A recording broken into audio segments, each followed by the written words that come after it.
आप लोग हमें रोज वीडियो में देखते हैं, हमारी बातें सुनते हैं, चर्चा देखते हैं, विचारों से जुड़ते हैं, लेकिन अब सिर्फ देखना ही नहीं, अब आमने सामने मिलने का मौका है, और वो भी किसी साधारण कार्यक्रम में नहीं बल्कि राष्ट्रवादियों के कुंभ में।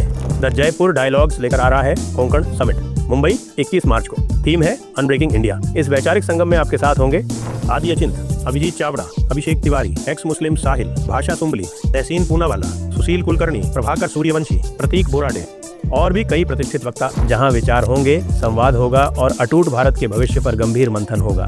रजिस्ट्रेशन लिंक नीचे दी हुई है और स्क्रीन पर दिए गए QR कोड को स्कैन करके भी आप आसानी से रजिस्टर कर सकते हैं। देरी मत कीजिए, आइए रजिस्टर करिए और इस वैचारिक संगम का हिस्सा बनिए।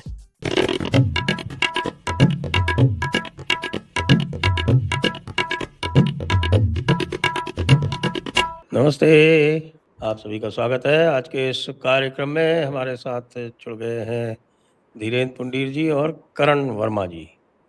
नमस्ते। और बात करेंगे कुछ ताज़ा समाचारों पर, कुछ ज्वलंत मुद्दों पर। सबसे ज़्यादा ज्वलंत मुद्दा क्या है आज? सबसे ज़्यादा ज्वलंत मुद्दा है आज साहब कई सारे मेल्ट डाउन है,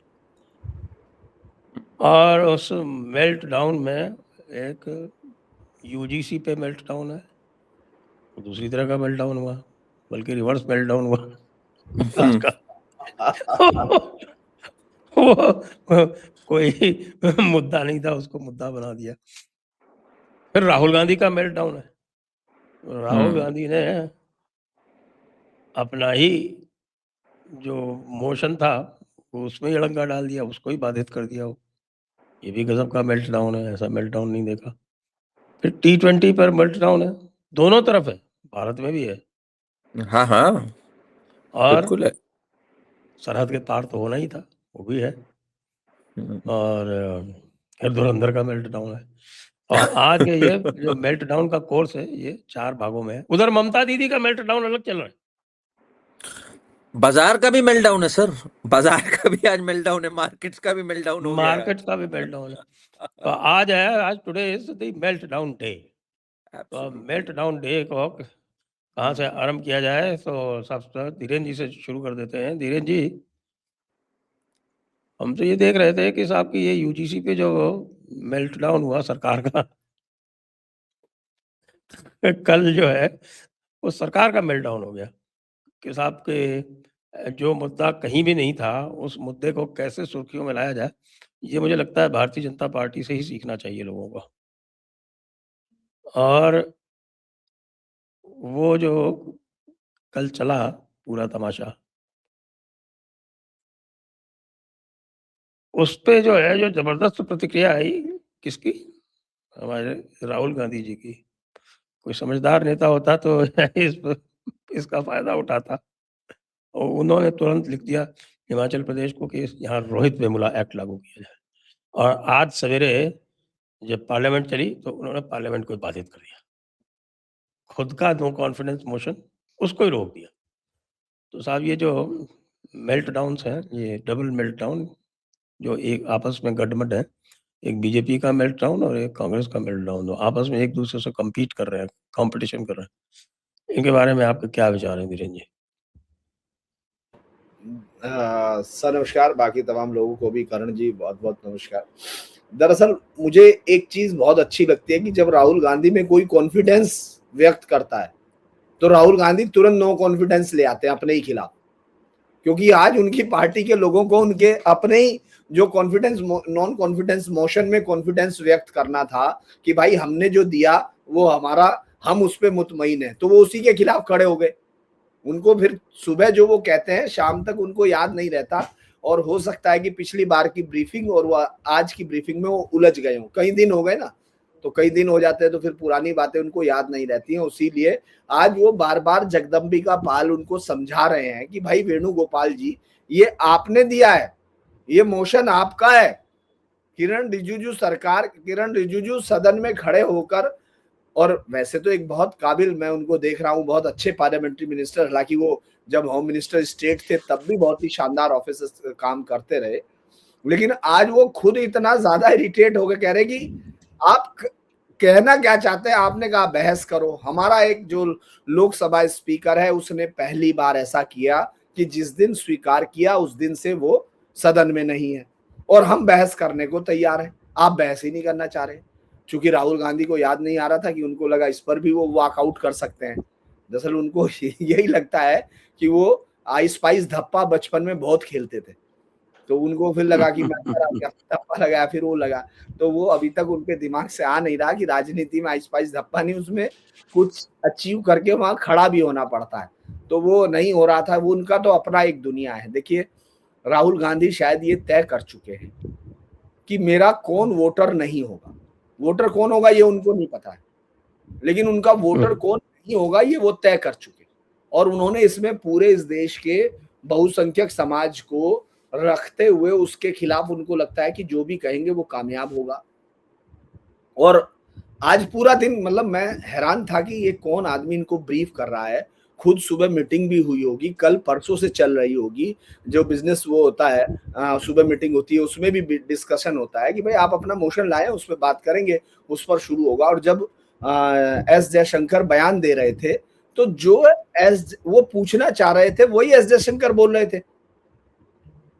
मल्लिकार्जुन खड़गे कह रहे कि हमारी 1 करोड़ लोगों के प्रति बहुत हमारा कंसर्न है, तो वो वही समझा रहे थे। वो कह रहे थे लाओगे कैसे, वो यही बता रहे थे। उसके बावजूद वो सड़क पे अचानक वो लेके खड़े हो गए, आपने देखा होगा तमाम चीजें, और बाहर निकल मतलब मैं हैरान था, ये पूछना क्या चाह रहे भाई। सरकार को घेरने के लिए आपको सरकार का जवाब सुनना पड़ेगा ना, उसी में तो आप निकाल पाओगे, उसी में से आप निकालोगे कि भाई क्या हुआ क्या नहीं हुआ, वो तो आपको देखना पड़ेगा। वो सुनना ही नहीं चाहते, बस वो करना चाहते हैं। उनको किसी ने कहा है कि जिंदगी में कुछ नहीं सुनना है, बस करना है, तो वो कर्मठ हो चुके हैं और अपनी पार्टी का क्रियाक्रम करने में पूरी ताकत के साथ वो लगे हुए हैं। उनको यकीन है कि जिंदगी में कुछ तो मेरा नाम शामिल होगा, वो उसी में है। रही बात बीजेपी की, आपने जो कही है ये तो बड़ी दिलचस्प स्थिति है।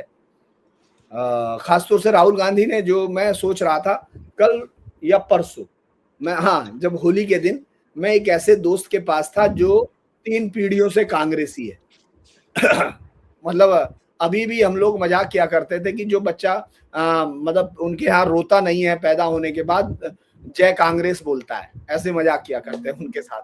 तो वो भी, मैंने उससे पूछा कि भाई, कहने लगे अगर ये थोड़े दिन चुप रह जाता, रोहित वेमुला ना गाता, तो ये जो भीड़ है ये हमारे पास आ जाती। मतलब उसका मोह भंग नहीं हुआ है, ये नहीं सोचिए कि वो कांग्रेस को वोट नहीं देगा, लेकिन उसने कम से कम एक ऐसी बातें लोग इनके जेन्युइनली सोच रहे हैं, लेकिन राहुल गांधी तक कोई जाना नहीं चाहता। और रोहित वेमुला एक्ट पर वो इतना जो उसका लॉ को देख रहे हैं, और वो लॉ इतना ज्यादा मतलब वैसे तो कर्नाटक, अब मुझे लगता है कि आज मैं कहीं बैठ के किसी पर था तो मैं ये बोल रहा था कि इस देश में ये जो स्ट्रक्चर है ना, संघीय ढांचा, इसमें जो विपक्षी पार्टियां हैं उन्होंने ये तय कर लिया है कि वो इसको उस लेवल पर ले जाएंगी जब ये ब्रेक होने लगे, क्योंकि संविधान में जितनी भी डिस्क्रिशनरी पावर छोड़ी गई हैं उन सब के अंदर वो सुरंगे बिछा के इस कॉन्स्टिट्यूशन को तोड़ने पर लगे हुए। कर्नाटक में हर वो काम किया जा रहा है जो भी नेशन के साथ में, मतलब उनको लगता है कि इससे सामाजिक समरसता टूट सकती है, वो उसको करने में जुटे हुए हैं। एक से एक एक्सपेरिमेंट इस समय हो रहे हैं। उसी तरह से आप बंगाल में भी देखते हैं, हम बंगाल पर बाद में बात करेंगे, लेकिन रोहित वेमुला एक्ट उसी तरह से है। लेकिन एक क्लैरिफिकेशन ये है कि आपसे पूछना है कि देखिए, रोहित वेमुला एक्ट का जो ऑफिशियल जो नामकरण है वो ये है कि साहब की prevention of discrimination against SC/ST in college campuses, ये उसका ऑफिशियल नाम है। तो भाई SC/ST एक्ट तो पहले से ही एक है, सेंट्रल एक्ट है वो, तो वो सेंट्रल एक्ट के रहते वो बिना प्रेसिडेंशियल एसेंट के दूसरा एक SC/ST एक्ट कैसे लगा देंगे वहाँ पर। मुझे लगता है कि जानबूझ के कर रहे हैं कि जिससे कि वो प्रेसिडेंट को रेफर हो और फिर वो जो है वो अपने को एक वो दिखा सकें कि साहब देखिए हमने कितना त्याग किया और बीजेपी ने गड़बड़ कर दिया। मतलब हर चीज़ में पॉलिटिक्स है, केवल मैसेजिंग की पॉलिटिक्स हो रही है।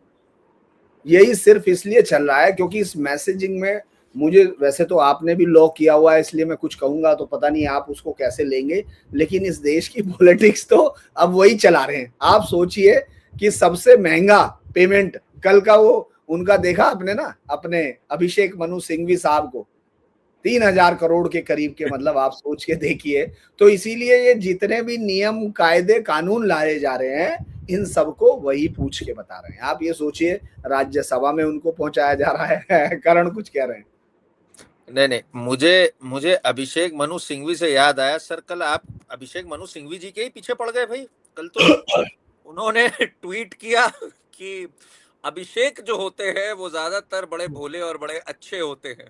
वो अभिषेक शर्मा को लेके बात कर रहे थे, तो आपका जवाब गया है भाई वैसे तो अच्छे होते हैं, पर कुछ लोग क्रुक बनने की सोचते हैं, बुरा बनने की सोचते हैं, तुम्हारे जैसे तो उसमें हम क्या कर सकते हैं।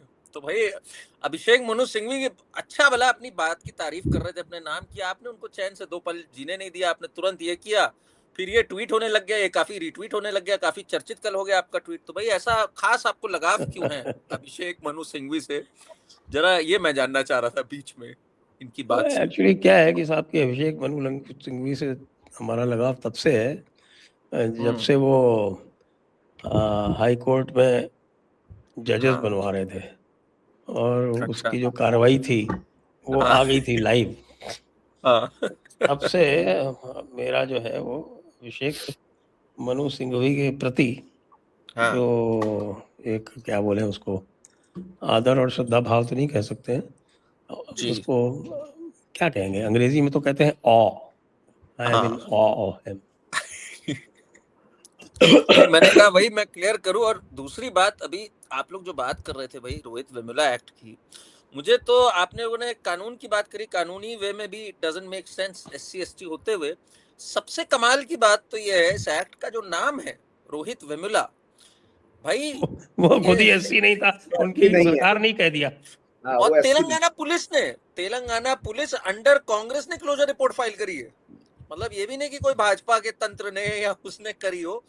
तो मतलब बेवकूफी और एब्सर्डिटी की हद। और संयोग देखिए, धीरेन्द्र जी ने अभी कहा राहुल गांधी सुनते नहीं है। कल या परसों उन्होंने अपने वॉलंटियर्स को जानते हैं क्या भाषण दिया Dhirendra ji? Politics is the art of listening, इस पे का भाषण दिया है। सर्च करिए गूगल करके, politics is the art of listening ही बोला उन्होंने। और धीरेन्द्र जी कह रहे हैं यार वो सुनते नहीं है। तो ऐसा एक आर्ट ऑफ लिसनिंग। लेकिन इसी के साथ एक और भी बड़ी, कल एक पुराना नरेंद्र मोदी जी का ट्वीट भी जो है वो बड़ा वायरल हो रहा था। वायरल होता है आजकल, अजीत ने किया था, हो जाता आजकल। क्रिटिसिज्म क्यों हो रहा था? Criticism is very important in democracy. हाँ, अजीत ने किया। और उसके नीचे वो UGC वाला जो इन्होंने कल कर रखा था वो अजीत भारती ने कल किया था, वो अजीत भारती ने कल उसको किया था उसी के साथ। तब वायरल हो सकता है, फिर तो हो सकता है। वही मैंने कहा, इस पर जा रहे हैं लगातार। वैसे वो CD जो है, सबसे पहले हम ही लोगों को आज तक में मुझसे पूछा गया था कि इसमें क्या है, तो मैंने तो कहा कि भाई मैं इसमें क्या बता सकता हूँ, क्योंकि ये शुरुआती दौर की बात है जर्नलिज्म की। जो अभिषेक मनु सिंघवी वाला मसला था, बाद में कोर्ट से वो लेके आ गए थे ऑर्डर की कोई उसको दिखाएगा नहीं, ये नहीं करेगा। लेकिन उसको दिखाने के लिए सुप्रीम कोर्ट के लॉयर को ही मैंने दिखाया गया, तो उन्होंने बड़ी अभद्र सी टिप्पणी की कि यार बाकी सब ठीक है, ये तरीका नया है, बाकी इसमें कुछ मतलब मैं बड़ा शर्म से आ गया कि मैं पूछने आया कि इसमें खबर क्या चलाऊं। वो कह रहे कि इसमें खबर चलने वाली कुछ नहीं है, ये सब है। तो अभिषेक जी खैर बड़े आदमी है।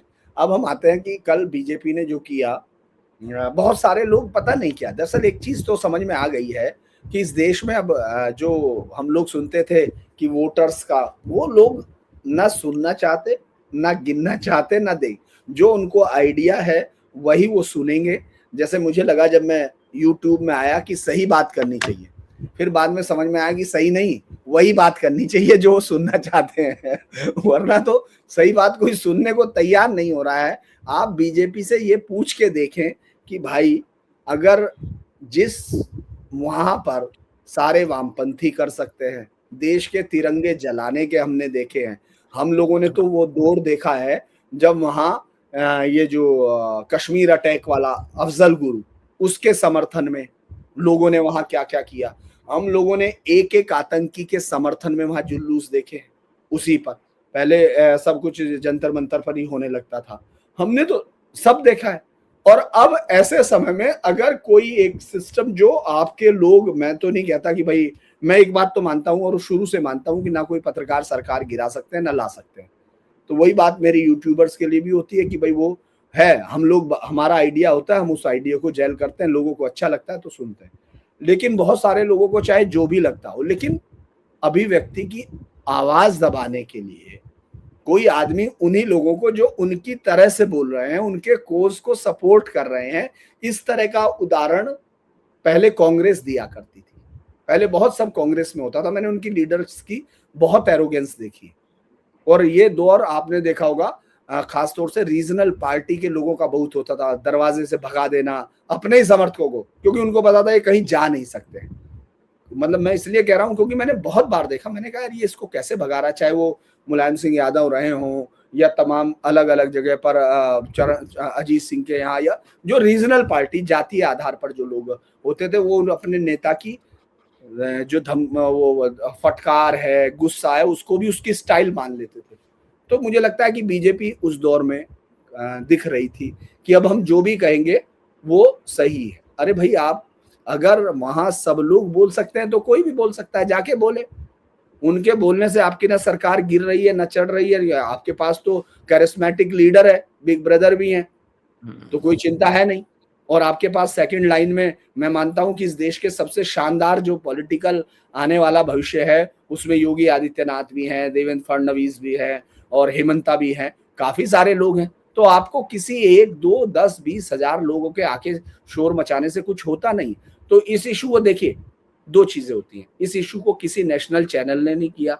नेशनल चैनल अब वो उस आइडिया में नहीं है कि वो कोई उनको बहुत पूरा नेशनल देखता हो। उनको सिर्फ कुछ हजार लोग, वो भी अपने घरों में जिनके लगा हुआ टीवी है, उनको वो मोबाइल देखना अच्छा नहीं लगता, वो देखते हैं, या जो लोग उनमें काम करते हैं उनके परिवार वाले अपने बच्चों को देखने के लिए टीवी देखते हैं, वरना सब मोबाइल पे ही देखते हैं, सब यूट्यूब ही देखते हैं।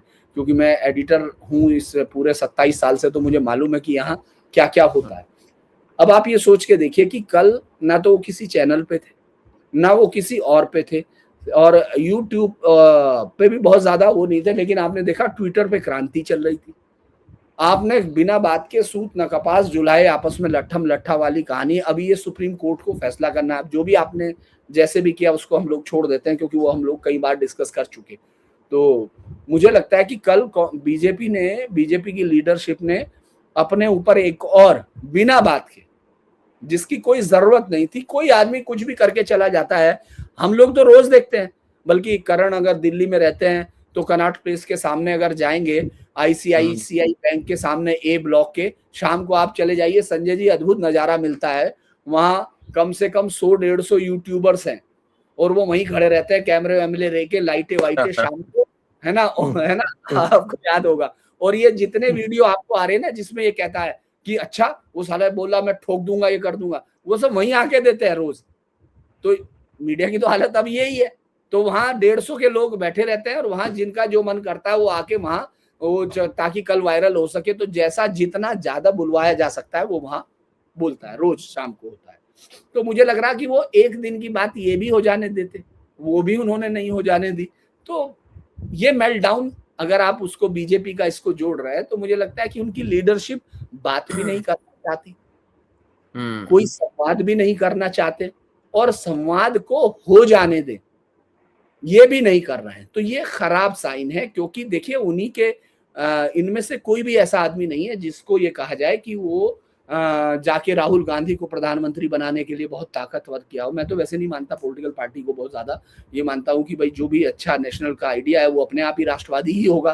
कोई राष्ट्रवादी और नॉन राष्ट्रवादी का कंसेप्ट हम लोगों को, हमारे सामने नहीं था। तो मुझे लगता है कि बीजेपी की लीडरशिप को ये कौन, क्योंकि इसका एक उदाहरण आपको याद होगा संजय जी, हम जब डिस्कस कर रहे थे उसमें तो एक बड़ा उदाहरण उसमें ये भी है कि हरिद्वार में आप क्या सुन रहे हो, आप जा रहे हो, लोग क्या नारे लगा रहे हैं, और आप कह रहे हैं हाँ हमने सुन लिया। भाई एचएम जो है अमित शाह बहुत ही कड़क लीडर माने जाते हैं, अगर उनकी रैली में भी ये सब हो रहा है तो यार आपको सुनना तो चाहिए। तो मैं तो यही कहूंगा, जो आप मेल्ट डाउन कर रहे हैं, तो मेरे विचार से तो यही है कि आप उनको अगर रैली करने देते या कुछ भी करने देते, कुछ भी नहीं होता, क्या होता। इस पे मैं एक चीज बोलूंगा धीरेन्द्र जी, मैं तो इन लोग से थोड़ा स्टूडियोज वगैरह में मिलना रहता है, जब न्यूज डिबेट्स वगैरह में जाता हूँ, इनके लोगों से भी मिलता रहता हूँ। इनमें डर बहुत है, बहुत डर है इनमें। इनको लगता है कि नैरेटिव कहीं खिसक ना जाए, इस पे आयरन ग्रिप रखो, कहीं वो गलती मत कर दो जो कांग्रेस ने करी, जबकि अननोइंगली ये वही गलती कर रहे हैं। बट इनको लगता है कि इसको खिसकने मत दो। कांग्रेस ने रामदेव जी को और अन्ना हजारे को और इन सबको मूवमेंट करने दिया, देखो इतना हमें बहुत दबा के रखना है नैरेटिव, ये बात आनी ही नहीं चाहिए मीडिया में। इनका मानना है सोशल मीडिया पे तो बहुत कुछ चलता है, मीडिया पे अगर आ गया तो उसको डबल लेजिटिमेसी मिल जाएगी। और ये पूरी चीज ना is just waiting for one spark. वो स्पार्क आई भी यूजीसी में, बिकॉज सच बात ये है, दबे जुबान से ना बहुत टाइम से बातें चल रही थी। मैं आपको बताऊं, पब्लिक प्रोक्योरमेंट में, एमएसएमईज में और इन सब में जिस तरह की सब्सिडीज और अलग अलग चीजें, प्लस साथ में ठेकों में, प्रोक्योरमेंट में भी कोटा, उसमें भी सब कोटास, मतलब अनबिलीवेबल था। ये सब चीजें कभी कभार क्या होता है, आदमी देखता है, आदमी सोचता है अरे उसके रिएक्शन समझ में नहीं आता है। एक लार्जर पिक्चर उसको ना कुछ सालों बाद मिलती, भारत एकदम से जागता है। जैसे कांग्रेस हिंदू विरोधी भी धीरे धीरे लोग जागे, पता तो था ही, पर 26/11 के बाद एक स्पार्क आई कि यार ये तो हिंदू आतंकवाद भी कह रहे हैं, ये इसको भी फंसा रहे हैं, ये क्या चल रहा है पूरी चीज। तो ये वन ऑफ दोज मोमेंट्स है जो इस समय चल रहा है। अब इनका जो मीडिया सेल है, इनका जो आईटी सेल है, ये इस पे पूरी ग्रिप रखना चाहता है। ये दिखाना चाहता है कि अरे यूजीसी तो अब स्टे हो गया, अब किस बात का प्रोटेस्ट, ये सब बोल रहे थे, अब किस बात का प्रोटेस्ट, ये तो अबेयंस में है। अब किस बात का ये लोग प्रोटेस्ट कर रहे हैं, ये तो फालतू में मोदी जी के विरोधी हैं, ये तो चाहते हैं कांग्रेस आ जाए। ये चाहते ही नहीं है ऑल्टरनेट बात ज्यादा हो। एंड यही जो डर है ना, ये फर्स्ट साइन होता है इनके डुबोने का। जी, आप एक कुछ और कहना बड़ा चाहते कारण है, मैं एक बात बताता हूँ, संजय सर से हम लोग कई बार डिस्कस किए आपके साथ। दरअसल बीजेपी की हमेशा ये दिक्कत रही है कि बीजेपी ये दुनिया की सबसे बड़ी पार्टी अपने आप को कहते रहे, कुछ भी कहते रहे, जैसे पन्ना प्रमुख आज तक आपसे मिला नहीं होगा, मैं तो जानता हूँ।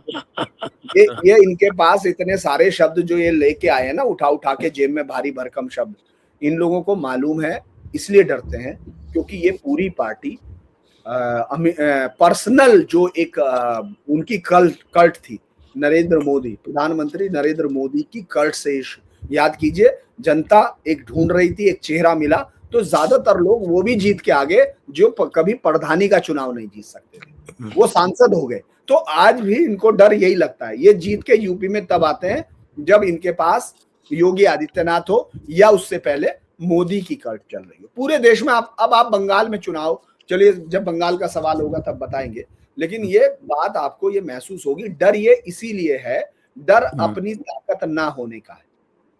इसीलिए वो उस पर कोई, कि अगर कोई जेन्युइन बात करना चाहता है, पहुंचाना चाहता है, लीडर वही होता है जो सबसे पहले निंदक नीरे राखी आंगन कुटी छवाए, बिनु पानी बिनु साबुन निर्मल करे सुबाए। इतनी सब चीजों के बावजूद आपको लगता है कि आप उनको डरा देंगे या वो कर देंगे, उससे कोई फर्क नहीं पड़ता। आप ही के 4 लोग हैं, 4 में से एक अलग होता है तो 3 आप होते हैं ना। आप भले ही वो लोग एक का कोई मतलब ना हो, लेकिन आप तो 3 हो गए ना। ये बड़ा मुश्किल है। नहीं नहीं बिल्कुल है, पर एक बात तो है संजय सर, पॉजिटिव खबर, कोई एक पॉजिटिव अचीवमेंट बीजेपी की जो न्यूज साइकिल में आई हो पिछले 30-40 दिन में या 2 महीने में, ये एक फैक्ट है, वो नहीं आई है। कुल मिलाकर एक ही आई है। अगर खबर बहुत, अगर हम बोलेंगे ना घुमाकर, इन्होंने ये कहा है कि देखो पूरी दुनिया लड़ रही है और यहाँ हम धुरंधर पिक्चर का, फिल्म का वेट कर रहे हैं और क्रिकेट वर्ल्ड कप का फाइनल देख रहे हैं। Thank Modi ji for this. ले देकर के एक ये चीज आई है।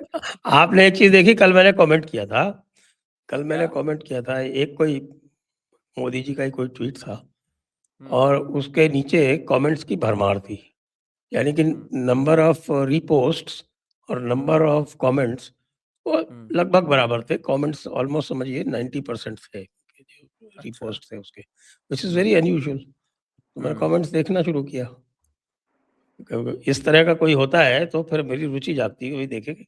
इसका मतलब ये है कि इस तरह का अगर होता है तो जनरली एडवर्स ही होता है। तो साहब मैंने उसको देखा सरसरी तरीके से और ऊपर मैंने इस पे कमेंट किया कि interesting, 90% comments seem to be negative. तो लोगों ने मेरे को नकार दिया, नो 99%। अच्छा तो मैं वही कह रहा हूँ तो ये आज अगर किसी के साथ ये होने लगे तो भाई हम्म, मामला जो है फिर इसका मतलब बहुत आगे बढ़ चुका है और लोग उसको नकार रहे हैं। तो उनकी प्रॉब्लम है। If they do that they are नहीं इनटू सेल्फ डिल्यूजन। आज आज अमित शाह जी की एक स्टेटमेंट और आई है कि 31 मार्च तक हम लोग, जो हमारा टारगेट था रेड कॉरिडोर फ्री होना, जो कि मैं मानता हूँ बहुत बड़ी उपलब्धि तो नो डाउट है इसमें, होम नो डाउट। मिनिस्ट्री ने बहुत शानदार काम किया है, बट अचानक से 9 मार्च को 31 मार्च का ये डेडलाइन दे के बोलना, और उसके बाद सबने स्टार्ट कर दिया, बस 20 दिन दूर है हम रेड कॉरिडोर फ्री होने के, 20 दिन दूर है हम। तो ये भी मुझे लगता है कि थोड़ा सा ना एक, भाई एक क्वेस्ट है कि कोई तो एक पॉजिटिव खबर आए जिसपे चर्चा हो सके। आई डोंट नो अभी शाम की मीडिया का क्या है, अभी आज मैं हूँ अर्नब पे हूँ, आई डोंट नो उस पे क्या बात है, बट उस आई पे तो थिंक उस आपको पे 1 मिनट मिल हाँ जाता है। हाँ उसमें यही होता है भाई, चीख चिल्ला के किसी तरह ले लो अपना किसी तरह ग्रैब द माइक छीना एंड झपटी। ओवर पावर हम्म, तो उसमें है, आज शायद इसी पे चर्चा होगी। तो ये एक डाला, एक बात डाली, और हैवी फैसिनेटिंग बात, इसमें कई प्रोग्राम्स हम लोग सब कर चुके हैं, it's unbelievable achievement red corridor को लेके। बट कल सर आप लोग मेल्टडाउन से सरकार के मेल्टडाउन पे आ गए, आप लोग ने क्रिकेट के मेल्टडाउन देखे कि नहीं देखे, मैं तो ये आपसे पूछना चाह रहा हूँ आपको, नेहा राठौर नहीं का नहीं देखा आपने कि नहीं? वो है। नेहा राठौर का देखा आपने कि नहीं? जो नेहा सिंह राठौर है, जो यूपी में काबा बोलती रहती है बहुत, कि भाई योगी जी के खिलाफ, जो मैं फोक नेहा सिंगर है। सिंह राठौड़ का तो मैंने नहीं देखा। मैंने उसी का देखा है। मैंने आपने उसी देखा का। ना उसका? हाँ हाँ मैं जरा पढ़ देता हूँ आपको। हाँ, पढ़ मतलब जब दीजिए सर के लिए। पूरी पूरी दुनिया, जब पूरा देश जब नाच रहा है खुशी से, तो ये मोहतरमा क्या लिखती हैं, जरा सुनिएगा। बेरोजगार युवा क्रिकेट का खेल देखकर तालियां पीट रहे हैं। हाँ हाँ हाँ हाँ। इन इन बेरोजगार दर्शकों की बदौलत बीसीसीआई अरबपति हो चुकी है। बाजार माला माल है, बाजार अपनी 7 पीढ़ियों का बंदोबस्त करके संन्यास ले रहे हैं, और ये सब तालियां पीट रहे हैं। आप अपने जीवन बट के सैकड़ों घंटे उनके लिए मैं बर्बाद कर देते हैं। मैं इसको शेयर ही कर देता हूँ। हाँ शेयर ही कर दीजिए आप, बेस्ट रहेगा। इन्होंने कहा भाई तुम लोग क्या कर रहे हो, नाच गा रहे हो ये क्रिकेटरों के लगा लिए। दीजिए, ये ट्वीट लगा दीजिए जरा कंसोल पे। हाँ अब जी आ गया सब। ये देखिए आप, आ गया ना? थोड़ा जूम कर देता हूँ और लोग आराम से देख लें। हाँ हाँ अब साफ ये दिख रहा है। देखिए, हाँ बेरोजगारी से जोड़ दिया इन्होंने इसको। एक कीबोर्ड पर उंगलियां घिस डाली, लेकिन उनकी तरफ से आपके रोजगार के लिए 2 ट्वीट नहीं हुए। अरे भाई हाँ, क्रिकेट कितना बड़ा रोजगार है, देखो क्रिकेट पूछो। इंडस्ट्री में लाखों लोग लगे हुए हैं। हाँ जितनी एकेडमीज क्रिकेट की खुल गई उसका कोई, हम्म और हर एकेडमी में क्या चाहिए आपको? आपको कोच चाहिए, ट्रेनर चाहिए, फिजियो चाहिए। लेकिन साहब हम्म ये तो वो नेहा सिंह राठौड़ वगैरह तो वो है ना जो कहते हैं नौकरी केवल सरकारी होती है, पकौड़ा बनाना तो होती नहीं नौकरी। आखिरी शब्द पढ़िए सर जरा, आखिरी पंक्ति। उनका एक एक ट्वीट लाखों करोड़ों का होता है, और आप जाकर अपना बाजार में भाव पता कीजिए। तो एक ने इसको नीचे ट्वीट इसी का जवाब दिया सारों का जवाब भाई। बड़ा इंटरेस्टिंग है। हाँ एक ने इसको जवाब दिया है बड़ा सॉलिड, कि ये देखिए, एक तो यही है, और बेरोजगारी युवती 2 रुपए में शाहरुख खान की फिल्म प्रमोट करती है।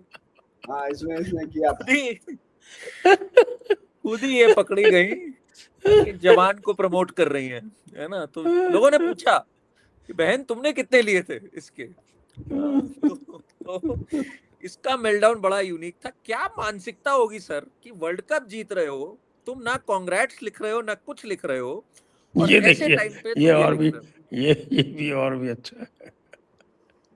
लगा को देश के युवाओं से या उनकी बेरोजगारी से कोई लेना देना नहीं है। तो ऐसे ऐसे लोग हैं अपने पास, फोक सिंगर है ये अपेरेंटली। अब फोक तो सिंगर तो क्या है, एक अलग ही प्रकार की एजेंडाधारी है ये, अपनी तरह की अलग ही। अच्छा देखिए, लेकिन हाँ कांग्रेस को साहब, एक वरदान है, एक वरदान है सर, मैं मतलब आपको बताऊं, कांग्रेस जिसको बुरी नजर लगाता है वो फिर गजब हो जाता है। मतलब आपको याद होगा पिछले वर्ष सर, शमा मोहम्मद जो है ना, शमा मोहम्मद, इनकी एक अनमोल रतन कांग्रेस पार्टी की, जिसने हाँ यार, बिल्कुल, तो बहुत अनमोल अनमोल है थी। वो। उसने मतलब एक तो अनमोल रतन उसका ये रहा है कि इस्लाम ने मैथमेटिक्स दी है विश्व को। उस पे तो चलिए बाद में करेंगे। उसने कहा Rohit Sharma is too fat and unfit to be captain. उसने ये बात एक साल पहले कही, उसके 20 दिन बाद रोहित शर्मा चैंपियंस ट्रॉफी जीत गया और मैन ऑफ द मैच बन गया फाइनल में चैंपियंस ट्रॉफी के। ठीक है, जो बोला ठीक उल्टा।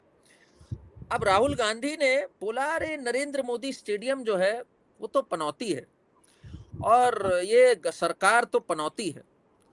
तो अमित शाह जी ने कल एक ट्वीट किया है, 6 बड़े कप जीत गए हैं पिछले 2 साल के अंदर, right from women's world cup to T20 world cup men's पिछला वाला, to this world cup, to the blind world cup, under 19 world cup, 6 world cup ICC बड़े टूर्नामेंट हम लोग जीत गए, प्लस चैंपियंस ट्रॉफी।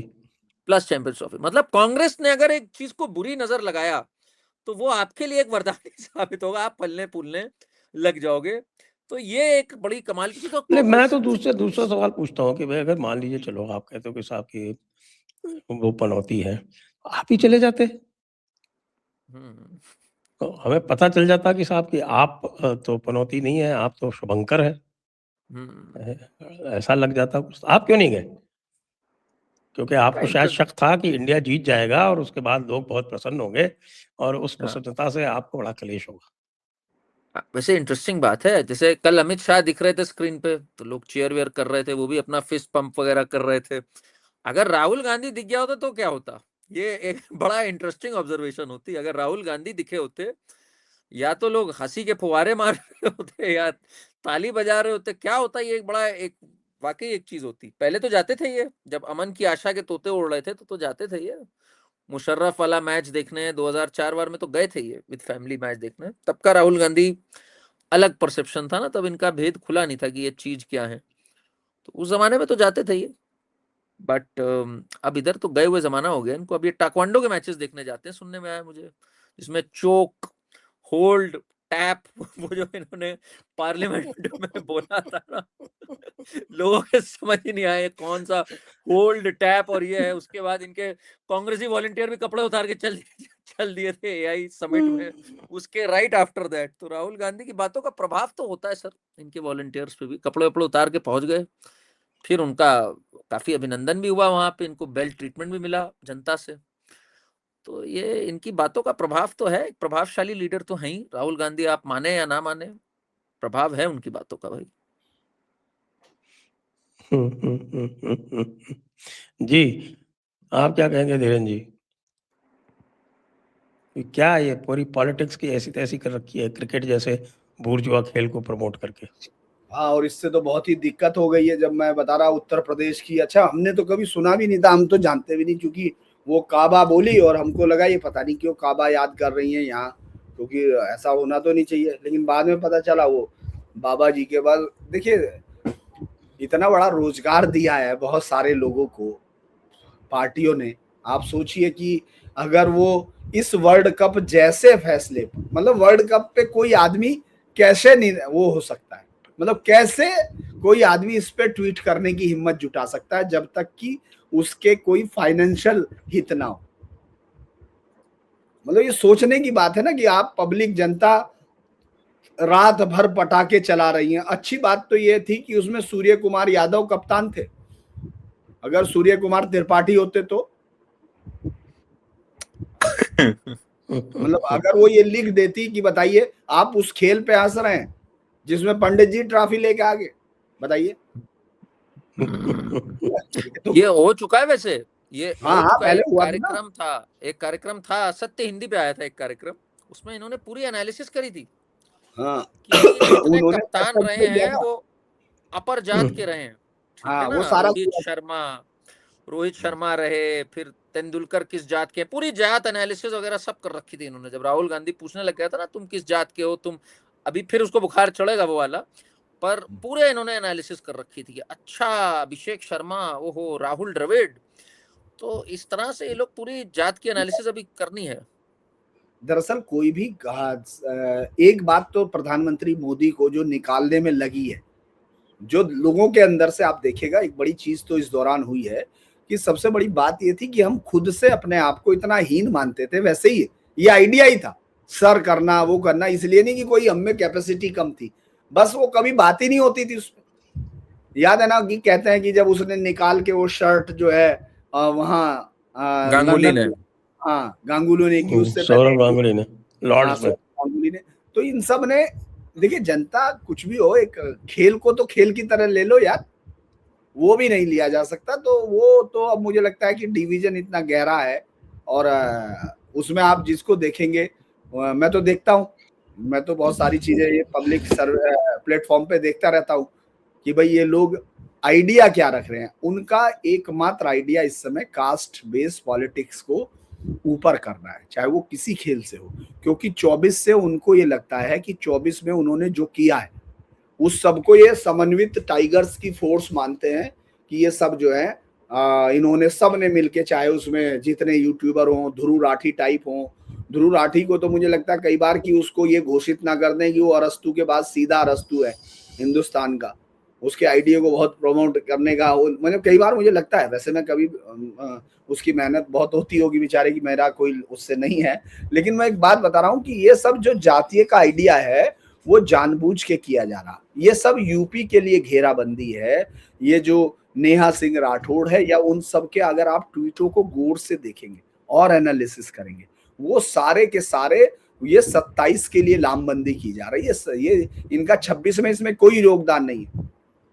26 में बंगाल में से ना तो कोई रूपा इसको जानता है कौन राठौड़ है, या ना किसी को आप देखेंगे। ये सब लोग यहाँ 27 में बाबा को रोकने की ताकत जुटाने में लगे हुए। उनको मालूम है कि ये रोड रोलर जो है रुकेगा नहीं, इसके नीचे जो आएगा वो तो वो जाति का एकमात्र ऐसा पहिया है जिसमें वो डाल देना चाहते हैं। या ये जो इस तरह की एक खुशी है, मान लीजिए आप जनता है, सूर्य कुमार यादव है या तमाम है, आपने देखा होगा कल उनके गांव में क्या एकदम माहौल था, पूरा आसपास के लोग ब्लॉक, तो ये सब चीजें जनरली लोगों की साइकी पर असर डालते हैं। देखिए हमसे ज्यादा वो एनालिसिस कर रहे हैं, और उनके पास जी सॉरी। पर एक बात मुझे बताइए, एनालिसिस तो कर रहे हैं, पर आप अगर पाकिस्तानियों के साथ, मतलब सारे जितने कल वीडियोस चले और सब चले, एक तरफ पाकिस्तानी दुखी हैं, एक तरफ ये कांग्रेसी और नेहा सिंह राठौर और ये वाले इकोसिस्टम वाले दुखी हैं, तो जब आप पाकिस्तान की श्रेणी में आ जाते हो, बातें तक सेम, ये पैसे की बात कर रहा है, उधर शोएब अख्तर पैसे की बात कर रहा है, कह रहा है अरे ये तो एक अमीर लड़का नहीं होता जैसे 3 मोहल्ले के इकट्ठे किए, उनको हराया और जलवे से ट्रॉफी जीत ली, जीतना तो अमीर नहीं होता है, यही नेहा राठौर बोल रही है। वही नासिर हुसैन बोल रहा है, सबसे हैरानी की बात बोल रहा है, वही नासिर हुसैन बोल रहा है। माइकल वॉन, मतलब माइकल, कमाल की बात तो ये थी, माइकल वॉन की बड़ी कल तबीयत से ली है वैसे वसीम जाफर ने आप अगर वो ट्वीट चला सके, वसीम जाफर ने उन्हें बहुत ब्रूटली कंट्रोल किया है इसको, माइकल वॉन को। उसने कहा पहले मैं आपके साथ कुछ interesting melt down tweets share करता हूँ, वो जरूर है। तो वो कहते हैं it is not an even contest between bat and ball, मतलब ऐसा इन लोग को शेयर करें। हाँ करिए, ये लीजिए साहब, ये देखिए, illiterate meltdown, wars are going on and people are busy in cricket, no wonder they are the most illiterate nation। ये आगे चलिए। the entire tournament is rigged by Jay Shah, ये तो खैर कह के थक गए। Indians are trying hard to make it look real। ये देखिए, ये तो बिल्कुल जिसको बोलते हैं, ये तो आपके मैटर ही नहीं करता, वर्ल्ड कप मैटर ही नहीं करता है ये तो। अच्छा नहीं, नीचे इसने अपना मकसद लिख दिया, देखिए जो मकसद वाले लोग हैं, if Pakistan goes to war with India we should target all their stadiums so that they cannot win the rigged World Cup। Military भूल जाओ, स्टेडियम पहले उड़ाओ और देखो इसको देखो आप, इंडिया ने फिक्सिंग कर ली, बताइए ऐसी पिचेस बना दी इस पे 250 रन बनाए जा रहे हैं। कल पूरे पाकिस्तान में गूंज रहा था कि मैच फिक्स था। ये देखिए, जय शाह आ गया जब से, तब से स्पोर्ट नहीं रहा बढ़िया। हाँ अच्छा, कल एक और जो एक कमाल की अब चीज हुई मैं सर। पूछ रहा था, कल मैंने कई हाँ। लोगों से पूछा कि भैया 2024 में तो जय शाह नहीं था, वो 2024 में कैसे जीत गए? आज तो जय नहीं, शाह ने सब कर रहे। ये देखो, देखिए एक सोने पे सुहागा।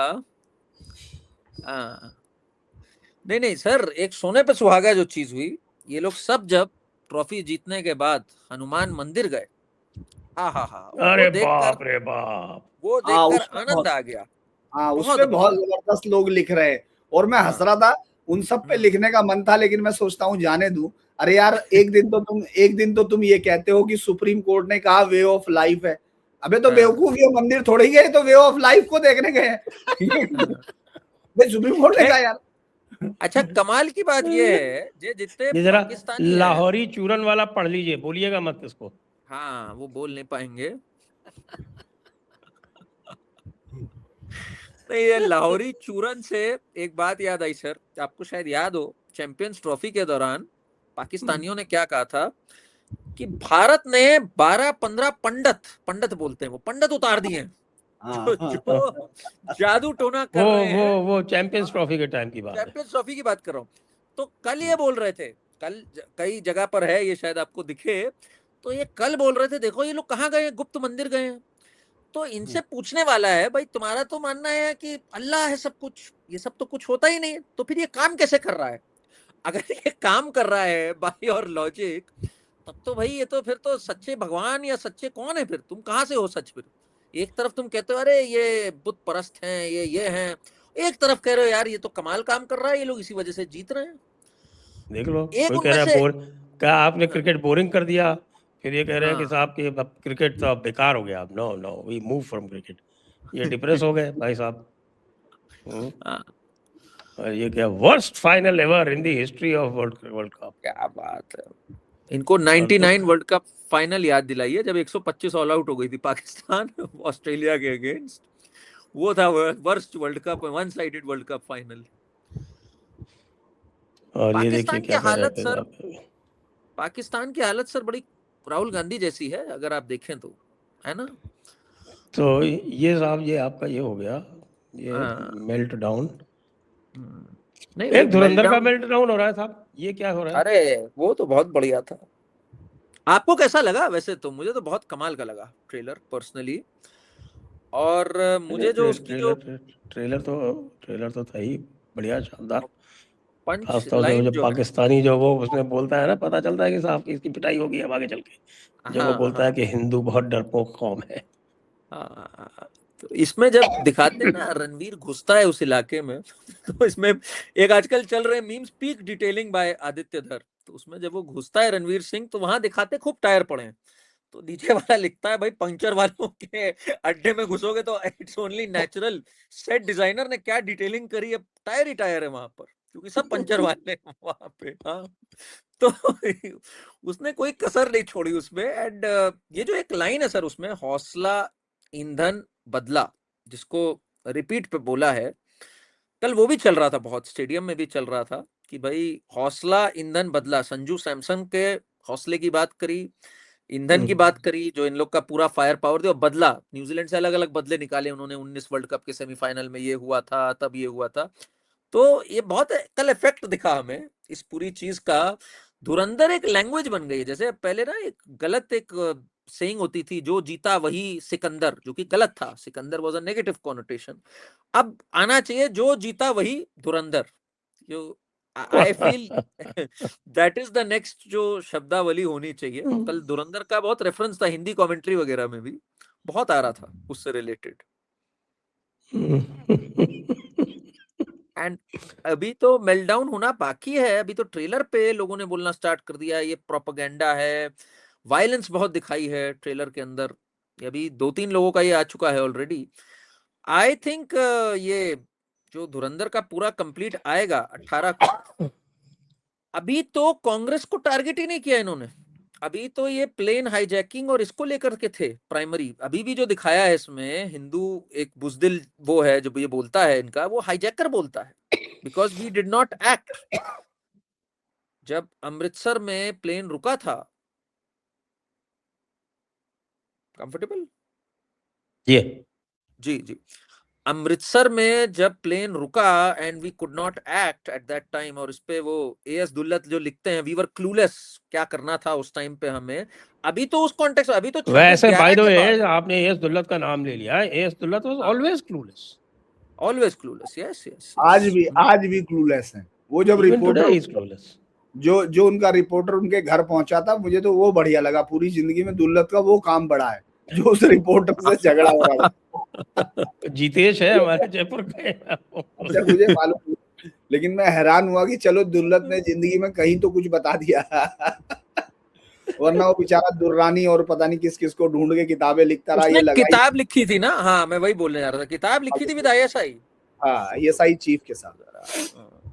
ये तो आदमी रहे हमारे, अब क्या बोला जाए। अभी तो 26/11 के बाद जो इनएक्शन था वो आएगा धुरंधर 2 कि वी डिड नॉट अभी तो एक्ट असली मेल्टडाउन तो 19/3 को शुरू होगा, 19 मार्च को।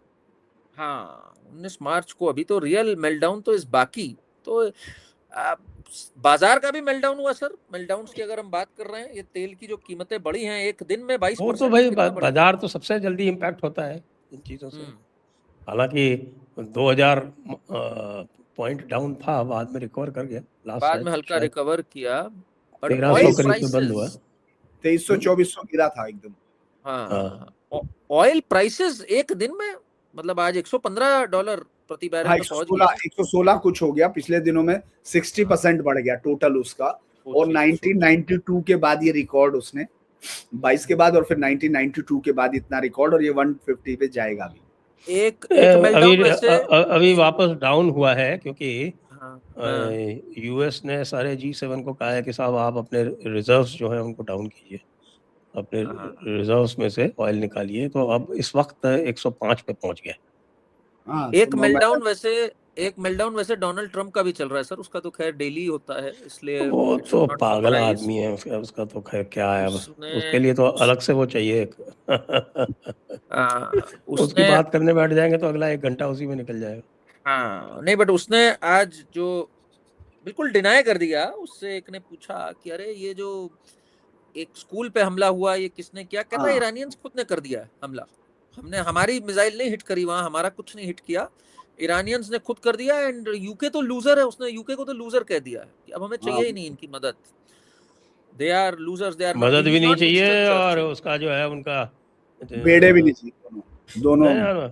अब्राहम लिंकन को तो विड्रॉ करना पड़ गया है। और ईरान ने इजराइल में बहुत तगड़े हमले किए हैं। अभी तो वो अपनी एडवांस मिसाइल निकाल रहा है, डर के मारे। डर का माहौल है, भारी डर का माहौल है। सारे बेसेस इनके जो है वो इनऑपरेटिव हैं यूएस के। ये खाली बकवास करते हैं, बड़ी बड़ी बातें करते हैं। एक्चुअली अगर देखा जाए कि जो ऑब्जेक्टिव्स लेके चले थे वो ऑब्जेक्टिव्स अचीव नहीं हुए, और अगर ऑब्जेक्टिव्स अचीव करना ही वॉर जीतना है तो they have actually lost the war already. या बट आपने एक चीज देखी सर, टीवी स्टूडियोज में आजकल एक बिल्कुल भक्ति अभी भी चल रही है ट्रम्प और नेतन्याहू की। जो ये कर रहे हैं सही कर रहे हैं, मतलब बीच में कहीं नुआंस ही नहीं। अरे हमें पता है ईरान में क्या रेजिम थी, इस्लामिस्ट थी, हमें पता है, we are aware of that. एकदम ब्रेनलेसली जो ये कर रहे हैं ठीक कर रहे हैं, जो भी ठीक है। ईरान जालिम था। Does it serve? अरे तो ईरान जालिम था तो ईरान था तो ये अफगानिस्तान जालिम नहीं है? उसके साथ क्यों हम पींगे बढ़ा रहे हैं? हमारे नेशनल इंटरेस्ट है। एब्सोल्युटली। अगर ये रेजिम चेंज हो जाती है, जो ये बोल रहे हैं, वैसे तो होगी नहीं रेजिम चेंज, अगर ये हो जाती है, is it good for us? It will be a disaster for us. अगर अमेरिका का पपेट बैठ जाता है, जहां अमेरिका का जितना इन्फ्लुएंस जहां बढ़ेगा, that is adverse for us always. Absolutely simple सा समझ नहीं फॉर्मूला आ रहा है इन लोग के। एंड पाकिस्तान फिर ये पूरा एक आजकल तो ये हाल है कि वो हाँ। बड़ी बड़ी डींगे हाँकता है। इनके पास इतना कोई $200 बिलियन का सोना था और 100 मिलियन हम ले आए हैं उनसे, और बाकी भी ले आएंगे। हद हो गई यार। लूट मार का पूरा वो अपना बखान कर रहे हो कि साहब हम इतने पावरफुल है कि जो जहां से चाहे वहां से लूट ले। सोचिए, और डुबो के जलवा दिखा रहे हो। मतलब एक बेशर्मी की हद हुई पड़ी है इसमें। एंड लोग समझ ही नहीं पा रहे इस बात को, लोग बिल्कुल पागल हुए हैं। अरे नहीं, ये तो दरअसल इनके बेटे ने अभी $60 बिलियन का या उसका ड्रोन इंडस्ट्री में एक फैक्ट्री में इन्वेस्ट किया था, और अब वो सारे अमेरिका वो ड्रोन खरीद रहा है। अभी। बेटे के तो ऐसे ऐसे कांड है ना सर, अभी अगर उस पे पूरा एक शो करना पड़ जाएगा, राइट फ्रॉम क्रिप्टो टू जो उसने पोजीशंस ले रखी हैं मिडिल ईस्ट और इन सब में। 25 ये मिलियन। मुझे लगता है कि ये जब प्रेसिडेंट आपके प्रेसिडेंट से हटेगा तो इसको तो पता नहीं इम्यूनिटी जो है वो रहेगी या नहीं रहेगी, लेकिन इसके जितने भी रिश्तेदार हैं, बेटे और बीवी और इधर उधर, वो सब लंबे टाइम के लिए जेल जाएंगे, ये पक्की बात। नहीं, ये मिड टर्म तो हारेगा सर, मिड टर्म हारते ही इसकी पावर्स भी कम 100% होगी, इम्पीच होगा, वेदर कन्विक्ट हो इम्पीचमेंट में कि नहीं, बट इम्पीच तो होना ही होना है इसको उसके बाद। इतना आइए करप्ट अब प्रेसिडेंट। आज के आखिरी मेल्टडाउन पे चलते हैं, और उसके लिए हम चलते हैं सीधे धीरेन जी के पास में कि साहब ये ममता दीदी का मेल्टडाउन इतना तगड़ा क्यों हो रहा है? हाँ, वो भी है। ममता दीदी कई बार तो मुझे कई बार ये लगता है कि ममता दीदी जहां पहुंच गई हैं वहां से वापसी का रास्ता कैसे संभव होगा पता नहीं। 4 दिन से वो एस्प्लेनेड कोर्ट के बाहर ही बैठी है, वहां एस्प्लेनेड मार्ग पे, उस पे वहां जाके धरना, वहां 15,000 लोग इकट्ठे हो गए। ईसी जा रहे हैं फुल बेंच के साथ, अपनी फुल स्ट्रेंथ के साथ, तो उनको काले झंडे दिखाए जा रहे हैं।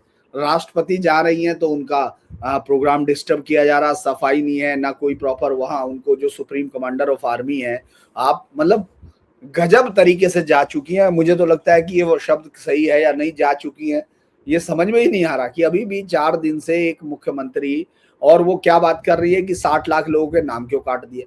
अरे भाई 60 लाख लोगों के नाम काट दिए, आप 60 लोग ले आई, बस 60 लोग चाहिए आपसे। भवानीपुर में 47,000 नाम पहले कटे, 2,000 बाद में जुड़े, 2300 या कुछ है, और उसके बाद 14,000 क्रिटिकल स्क्रूटनी में है। ये 58,000 से टोटल जीती थी। तो अगर आप ये देख लें 64-65,000 वहां से नाम कट गए। हम ये इसलिए नहीं कह रहे कि भाई वो हारेंगे या नहीं, और सबसे इंटरेस्टिंग बात है कि 24 के उसमें ये वहां उस सीट से हार रही थी, लोकसभा के उसमें। तो ये तमाम जगह पर जो पॉलिटिक्स ये अब ये कर रही हैं वो 60 लाख की नहीं हो रही है। इनका डर अब इस वक्त ये है कि जो बचे हुए 60 लाख है, जिसमें से 9 से 10 लाख इस एवरेज से कटेंगे ही कटेंगे। जो एवरेज अगर हम बाकी का देख रहे हैं वही एवरेज अगर वहां अप्लाई होता है, बहुत ज्यादा लगाने की जरूरत नहीं है। जहां सारे जुडिशियल मजिस्ट्रेट 500 अधिकारी जो है लगातार रात दिन काम कर रहे हैं, वो उसमें से 9 से 10 लाख लोग उड़ जाएंगे। अब ममता बनर्जी इस हालत में आ गई, वो गाली गलौज जो भी कर रही कि राष्ट्रपति शासन लगा दो, बस किसी तरह मुझे कहीं पहुंचा दो मुझे, ताकि मैं बता सकूं कि देखिए बंगाल अलग है, बंगाल को क्रश किया जा रहा। दूसरा, उनकी जो महुआ मोइत्रा ने बयान दिया है, और एक बयान आपने अभी ट्वीट किया है संजय सर, आपने भी किया है अभी, मैं देख रहा था, इतने खतरनाक तरीके से हिंसा की वो दी जा रही है धमकियां, इतनी ज्यादा धमकियां दी जा रही है। महुआ मोइत्रा या इस तरह के सांसदों की सांसदी जानी चाहिए। ये आज नहीं होगा तो आप देखेंगे कल होगा, नहीं होगा तो आप देश को टुकड़ों में देखेंगे, क्योंकि एक लेवल आज तक ये तय नहीं कर पाए कि हमारे यहाँ क्या चीज इंडियननेस होगी, क्या चीज भारत होगी, ये आज तक ही नहीं तय हुआ। वो ये बोल रही है कि जो लोग यहाँ वोट नहीं करेंगे हमारी पार्टी को, उनको बंगाल में रहने का हक नहीं। ये किसी भी पार्लियामेंट्री प्रोसेस में ये लेडी चुनाव लड़ने के लायक नहीं हो सकती, किसी भी उसमें, क्योंकि इस डायरेक्ट थ्रेट, आप एंटी अगेंस्ट हैं चूंकि। लेकिन कॉन्स्टिट्यूशन में जो एक झोला लिए घूम रहे थे, जो भी मिल रहा था उसको डाले जा रहे थे और झोला लाके रख दिया कि सबसे कीमती चीज है। उस तरह से हमारे पास अब ममता बनर्जी का जो बयान आपने रिट्वीट किया वो तो और खतरनाक है, जो बता रहा है कि वो तो हम हैं आपके बीच में, नहीं तो वो लोग ग्रुप करके आपको मार देंगे। ये उसी जगह से बोल रही हैं जहां गोपाल पाठा पैदा हुए थे।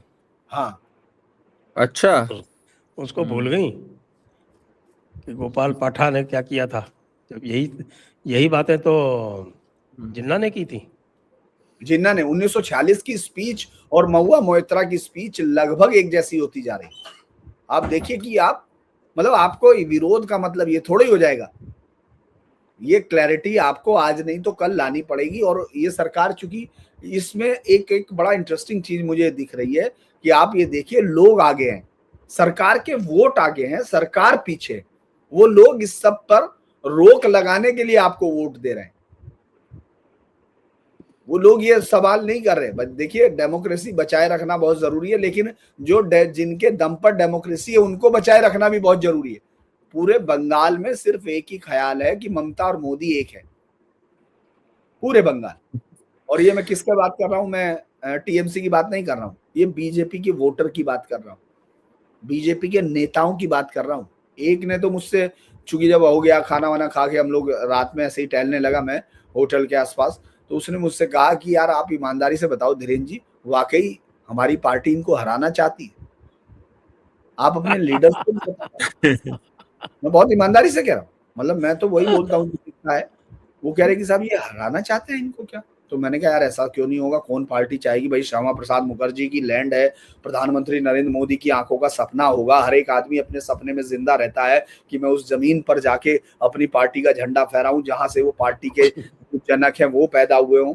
तो उसने कहा वो बात तो ठीक है, तो अरविंद केजरीवाल जेल जा सकता है, हेमंत सोरेन जेल जा सकता है, अरे अभिषेक तो जा सकता था। ये नेताओं की बात कर रहा हूं मैं आपको। और जो एक आदमी से मैंने पूछ लिया कि यार ये क्यों कह रहे हो तुम कि इससे क्या फायदा होगा इसको, मतलब मैं तो लगातार उनके साथ संवाद कर रहा था और अलग अलग टैक्सीज और वो गाड़ी नहीं ले रहा था इसीलिए, ताकि ज्यादा से ज्यादा लोग, क्योंकि कैमरे पे कोई बोल नहीं रहा। पिछली बार की जो हालत इस पार्टी ने कर दी थी अपने वोटर्स की, एक वोटर्स के साथ जिसके साथ मैं बैठा था, उसका घर ममता बनर्जी के वोट करने के बाद, मतलब उसके खिलाफ वोट करने पर उसका घर छीन लिया गया।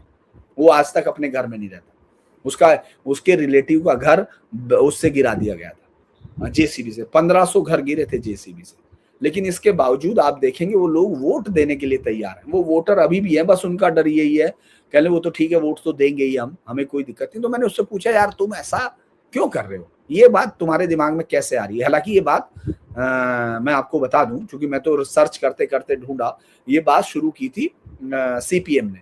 सीपीएम का, चूंकि जो बीजेपी के पास वोटर आया वो सीपीएम का वोटर आया, क्योंकि कांग्रेस का कंप्लीट वोटर तो टीएमसी ले चुकी थी। जो सीपीएम का वोटर था वो इनके पास आया था। सीपीएम इस बार अपने आप को खड़ा करना चाहती थी और उसने एक कहानी शुरू कर दी कि ममता मोदी एक है। लेकिन ममता बनर्जी को ये बहुत बढ़िया वो लगा, ये आइडिया बहुत बढ़िया लगा, तो ममता बनर्जी ने पूरी ताकत के साथ इस आइडिया को अब वो चलाना शुरू कर दिया। अब उनका वोटर कहता है, वो जो उनका कार्यकर्ता है वो बीजेपी के वोटर को कहता है यार देख लेना आप, हम तो ऊपर तो एक, बस हमको पता चलेगा तो हम तुमको ठीक करेंगे। अब मैंने पूछा भाई ऐसा क्यों है? देखिए कारण देखिए पब्लिक कैसे सोचती है, हम लोग मतलब जब तक फील्ड में नहीं जाते उसको पकड़ नहीं पाते हैं। वो कह रहे हैं कि साहब देखिए एक तरफ पलटू राम है, हालांकि उसके बाद तो अब वो हटा दिए गए, कहने एक तरफ पलटू राम है और दूसरी तरफ चंद्रबाबू नायडू हैं जिनका इतिहास इधर से उधर का है। तो बीजेपी जो है 29 की तैयारी कर रही है। सर एक राज्य का कोई मतलब नहीं होता, कल को उनमें से एक भागेगा तो दीदी के 29 जो है वॉकआउट कर जाएंगे। मतलब ये बीजेपी के हार्डकोर वोटर की बात कर रहा हूं मैं, वो ये सोच रहा है। लेकिन तो दीदी ने तो वो नैरेटिव खत्म कर दिया। पहले दीदी ने जानबूझ के नो कॉन्फिडेंस मोशन को सपोर्ट करने से मना कर दिया था और अब अचानक कह रही है कि मैं सपोर्ट करूंगी। हाँ नहीं, लेकिन बात ये नहीं है, मैं कह रहा कि लोग किस तरह, हम लोग चूंकि ऐसी जगह में है सर जहां हम आंख हाथ ऐसे करके भी वोट दिखा देना तो भी हमारे कोई थप्पड़ नहीं मारेगा।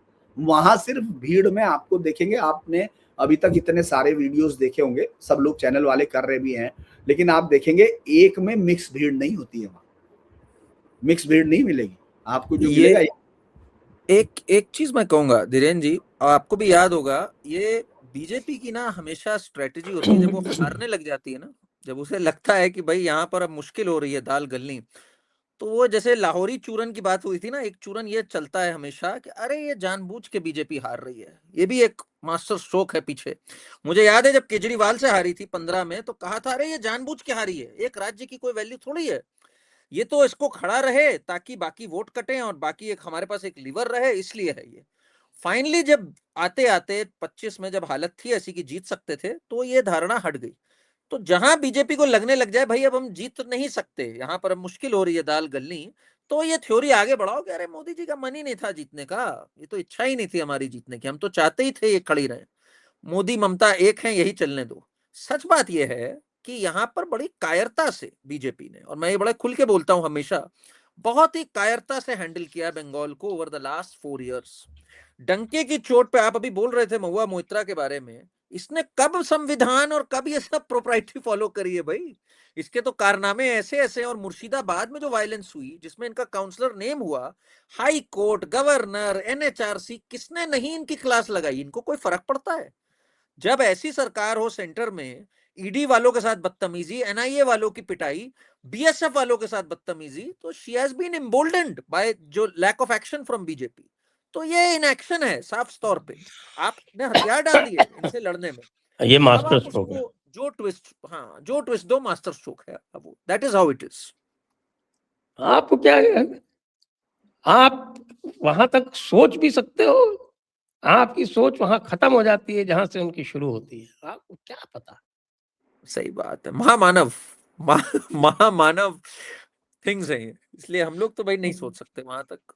मैं तो 2021 से चिल्ला रहा हूँ, हम्म, सारे संविधान के, सारे जो आपके प्रोटोकॉल्स के, सबके प्रावधान भी बता दिए ओपनली। वही ये देख लो, अगर मान लो तुम्हारे ब्यूरोक्रेट्स तुमको ना बता रहे हो तो मैं बता देता हूँ। हम्म, तो क्या बोलते हैं, प्रजातंत्र की महान रक्षक है ममता दीदी, उनके साथ कोई ऐसा कार्य नहीं किया जा सकता। नहीं, और चूरन भी इनके तो लोगों दिए को कुछ जाते पता हैं। तो होता नहीं। किसी से बात करो, अरे सुप्रीम कोर्ट ने रोक लगा रखी। मैंने कहा अच्छा भाई, कौन सी रोक लगा रखी? कुछ पता नहीं। किसी और थोड़े और जानकार से बात करो, नहीं नहीं वो मुंबई में है ना। मैंने कहा मुंबई वही पढ़ा है क्या? वही वही बोलने जा रहा था मैं, हाँ। मुंबई पढ़ा है क्या? कोई मुंबई केस नहीं वेस नहीं नहीं नहीं, उन्होंने वो मुंबई में लिखा है कि ना नहीं कर सकते। मैंने कहा मुंबई में 5 स्टेट्स का जिक्र है और उसमें से एक का डिसाइड नहीं किया, का इन्फ्रक्चस हो गया है, और 4 का डिसाइड किया, जिसमें 3 में प्रेसिडेंट्स रूल अपहोल्ड किया। पता है क्या? बस बोलना है कुछ। वो बिल्कुल typical IT cell style. Typical IT cell, वो तो है ही है भाई। वो आधी अधूरा ज्ञान लपेटना है कि भाई यूजीसी पे अब जाना किस लिए प्रोटेस्ट करने। अब तो उनको, बताइए। अब तो खत्म हो गया वो। हम्म, क्या अभी भी है? किस बात का प्रोटेस्ट? All for nothing. तो लोग लपक लेते हैं इस बात को, वैसे लपक रहे नहीं है, चिपक रही नहीं इनकी बातें अब इधर। द गुड थिंग इज ये बातें अब नहीं चिपक मतलब नहीं रही। बहुत बुरा हाल है। आईटी सेल चुपचाप बैठा हुआ है, नहीं, कल दे आर कुछ नहीं लकी बोले दे हैव ज्यादा। राहुल गांधी।